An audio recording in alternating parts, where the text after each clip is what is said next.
Hi guys, it's Chris with City Girl Homestead. Time for Fun Friday. I am going to continue canning and doing stuff for Christmas. So today I'm going to do something for Christmas as well. And then we're going to do, in between, we're going to do lists of things that I thought that was kind of cute for prepping and stuff like that. So I am going to make, now I am tripling this recipe. So if you make it, then you want to use a single recipe that I'll have below too. So let me make sure it's a quarter. Nope. A third. All right. So the first thing I'm making is hamburger spice. If I don't have enough, then I'll make another batch and fill mine up too because mine is empty. Alright, so the first thing is hamburger spice. And remember, I will post the single batch on the description. So first thing I need is 3/4 of a cup of paprika. I don't need these to be completely full, but I'd like them to be somewhat full.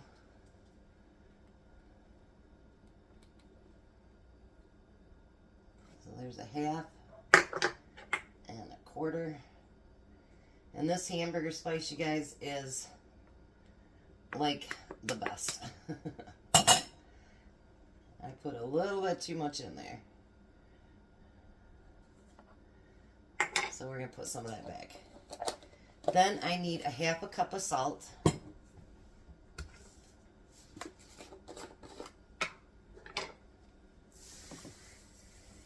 might have to get online and get some shopping done for spices because some of these I'm getting kind of low on. Half a cup of salt. We need 4 tablespoons of garlic powder, which is right there.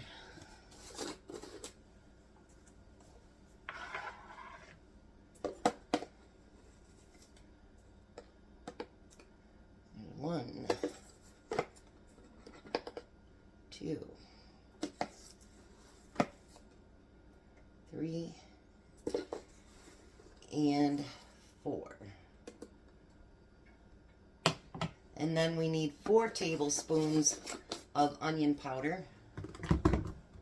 I definitely have to order more of this. And I started using the granulated, which is nice because it doesn't clog up as much as your regular onion powder.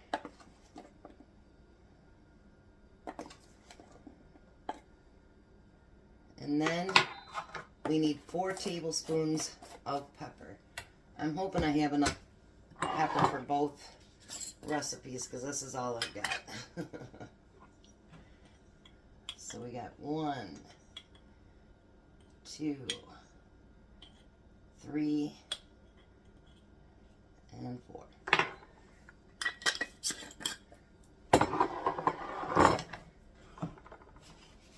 We're going to get all that mixed in together. And I'm telling you guys, this stuff, oh, I don't care if it's a special recipe for the hamburgers. I don't cook my hamburgers and all without it. I really, really, really like it. And there's been those of you that have tried it that really like it as well.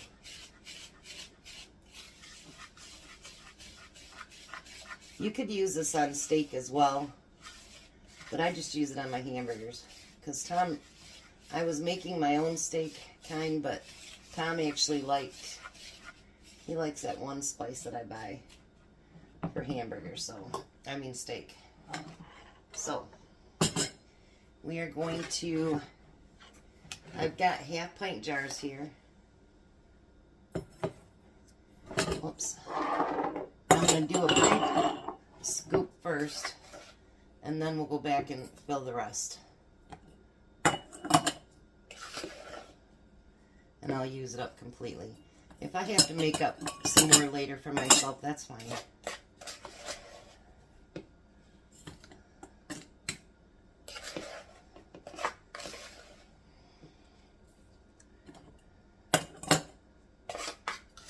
That one's seem to get shorted somehow.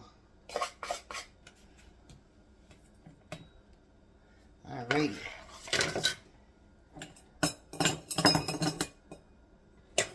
So now I've got the lids and rings. And you can use your old lids, you can use your old rings. You don't have to use anything new and fancy for these ones.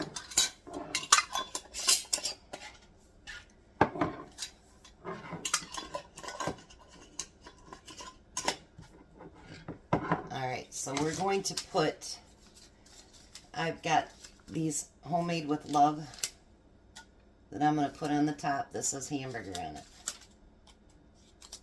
I could have probably written spice too, but I would think with it being spices in there, they'd understand that.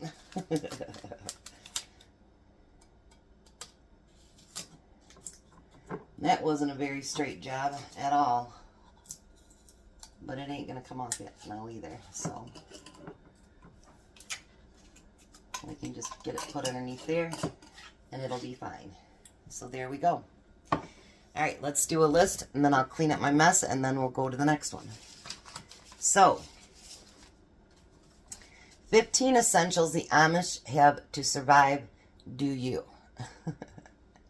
Number 1, oil lamps and lanterns. I do have both. Number 2, a root cellar. I don't have one and I don't think the city of Lansing would let me build one. 3, cast iron. I do have that. Number 4, canning supplies. I do. Number 5, wood stove. I don't. Sure would like one though. Number 6, and this is something I would love to have, but they're expensive. Number 6 is a manual grain mill. Number 7 is quilts. I have quilts that my grandma made that's got big tears and stuff in them. They're probably not very good, but I do have a lot of blankets. Number 8, sewing supplies. Yes, I do. Number 9, herbal remedies. No, I don't, but I'd like to get more into it. 10, heirloom seeds. Yes, I do. 11, hand tools. Yes and no.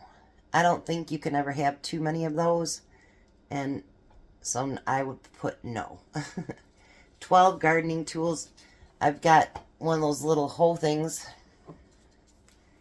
Number 13 is a hand crank radio. No, I don't. Number 14, rainwater collection. Yes, I got one from Beaver. Have we ever really used it? No. And 15, bicycles. No. I used to have a bike, but I need to get a bike that I can put a big girl seat on there, because otherwise it's not so comfortable. And the top 5 foods that they say to store is beans, canned salmon, canned vegetables, tuna or other canned meats, and canned tomatoes. So, let me get the next spice set up, and I'll be right back. Alright, so first mess cleaned up. So the next thing we're going to make is taco seasoning. So I'm going to use a 1.5 cups of chili powder. Now mind you, remember I'll put the single below. But like when I make it, I actually do go to the full, I triple it, because I fill up my old taco seasoning that I bought in one of these, and I keep that filled. And then I just fill this one up here when I need it.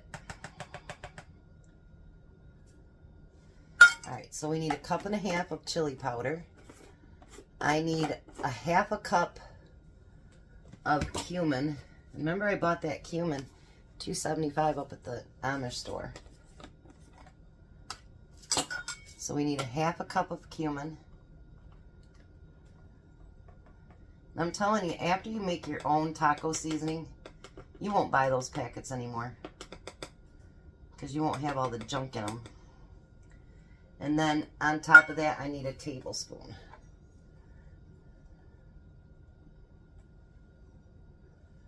All right. I need 6 tablespoons of onion powder, which I definitely got to order some. I have more garlic powder, but not more onion powder.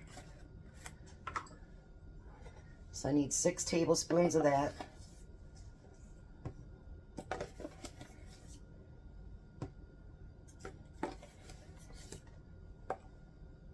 And these do make good gifts.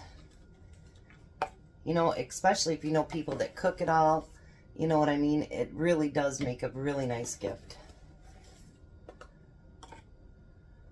Like I can remember I did emergency buckets and Courtney was out of something and she's like, wait a minute, that was in that bucket she gave us. So she actually ended up using it. She said the only thing she hadn't used up yet was the salt. So they do end up using it when they need it. And then we need 3 tablespoons of paprika.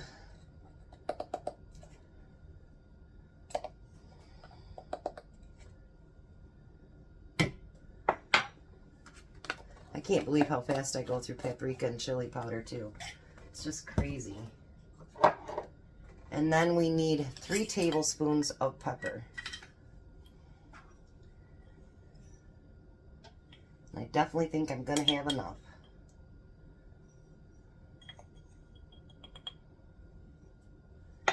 Alrighty. Now the same thing, we want to make sure we get that all blended up really nicely together. Now if there's other spices that you think that needs to be in there, I know some people add oregano and stuff like that. I don't add all that in there. Believe me, this taco seasoning is very good. You don't need to add a bunch of extra stuff, but if you want to, you know, by all means, please do. And there's other recipes out there. But this is one I found like 3 years ago, and it's the only one that I use now.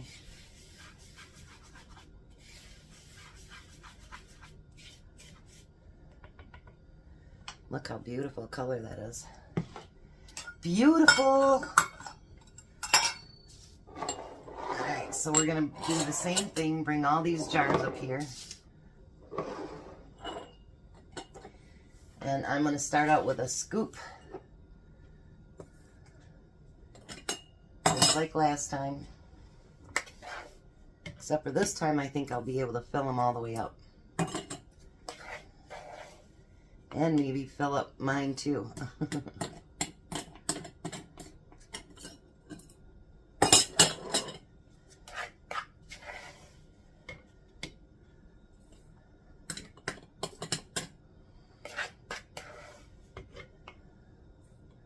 This is going to be awesome.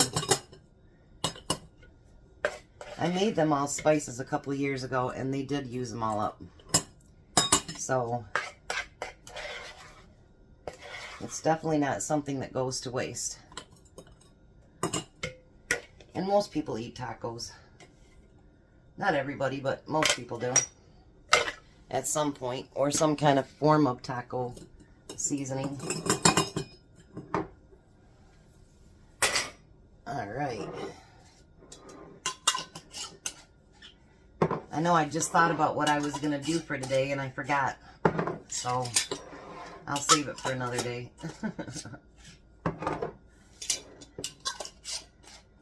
Get your brain going because you know what you got to do and you keep forgetting everything that you have to do. So now I did the same thing. And I did taco on the top instead. There we go. Beautiful, huh? And I know exactly what's in it. There isn't a whole lot of ucky stuff in there, so that's good. Alright, so now my next list is 39 essentials. Get your paper and pencil. Duct tape. If you have a husband or a significant other, believe me, they always have duct tape. And you know what? For us chicks, now they got pink and purple and everything else. It's pretty cool, actually. Fishing line, trash bags, dental floss, vinegar, baking powder, or baking soda, sorry, vinegar, honey, bleach, canning lids. You know, and I'm going to say something about canning lids. Your jars, you don't always have to can in them. I just showed you that. And the lids and rings and stuff like that, they're important to have stuff like that. Because you can store all kinds of things in it. Soap, salt, tarps, paracord, which I didn't know what that was. I had to look that up, but paracord, matches, sewing kit, candles, hand crank radio, fire starter, Mylar blankets. Those are like the blankets. My nose is itching because of all the spices, sorry. I like those emergency blankets that we use for the homeless. Multi-tools. Tom has one of those that Courtney got him, gosh, 3 or 4 years ago for Christmas, and he uses it all the time. And again, it says duct tape, N95 masks, work gloves, zip ties. Sounds like you're going to do something else. Aluminum foil, disposable gloves, Vaseline. Vaseline's important. I use it sometime on my lips. My lips get really, really chapped. And sometimes the chapstick just doesn't work, so I use Vaseline. Bandanas, super glue, hand sanitizer, which I'm sure none of us want to hear about that after 2020. Plastic sheeting. I'm telling you, it sounds like we're going to do something else. Pencils and paper, antibacterial soap and ointment, crayons, clothespins, sharpening stone, contractor bags, solar charger, and dryer lint. And the dryer lint, I'm going to tell you what we do. We take the dryer lint, well, we have enough saved up right now that we quit doing it, but we save our toilet roll holders and we fill that with dryer lint. And you throw that into the, like that big fire thing I have outside, boom, it's on fire instantly. And it works really, really good, so you don't have to dig up a bunch of stuff to be able to start a fire. So that is one thing I can tell you dryer lint is good for. But I hope you had fun coming along with me today. I hope none of you shopped too much and put too much on the credit card and everything. But I hope you had a blessed Thanksgiving. And thanks for coming along with me today. I love you guys. You guys have a wonderful Friday.